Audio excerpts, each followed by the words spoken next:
Vous êtes très nombreux à vous questionner sur la succession en Espagne.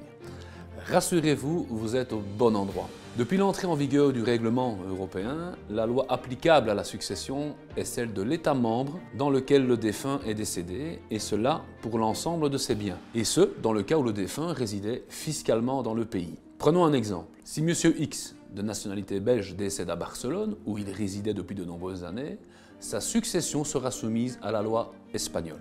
Cependant, le règlement européen stipule aussi que tout citoyen peut choisir de son vivant la loi régissant sa succession. Et ce choix peut se porter sur la loi du pays d'origine de la personne. Un exemple, une personne vivant à Malaga, de nationalité belge et italienne, pourra choisir entre 3 lois pour sa succession.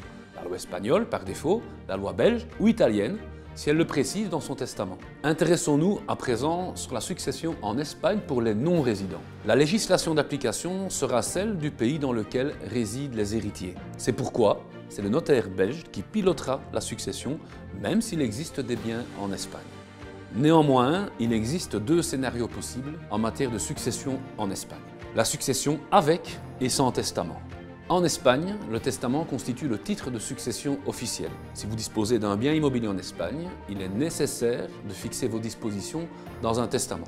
Ainsi, si vous possédez des biens en Espagne et qu'un testament déjà a été rédigé en Belgique, vous n'avez pas besoin d'en faire un second en Espagne. En revanche, votre testament rédigé en Belgique doit régler et mentionner les biens espagnols. En l'absence de testament, ce sont les articles 912 et suivants du Code civil espagnol qui seront le cadre de la succession et de la répartition des biens entre les héritiers.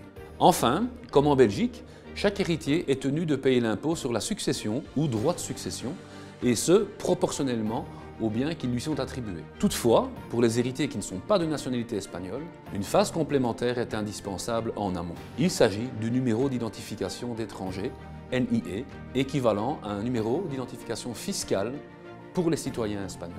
En conclusion, si vous décidez d'acquérir un bien immobilier en Espagne, ne négligez pas les aspects successoraux ainsi que les optimisations existantes. Achat en indivision, usufruit, nue propriété. Bref, le sujet est complexe et mieux vaut s'y pencher en amont pour prévoir la législation applicable. Chez Segundo, lors de l'acte d'achat, la majorité de nos clients font rédiger un testament authentique chez le notaire espagnol.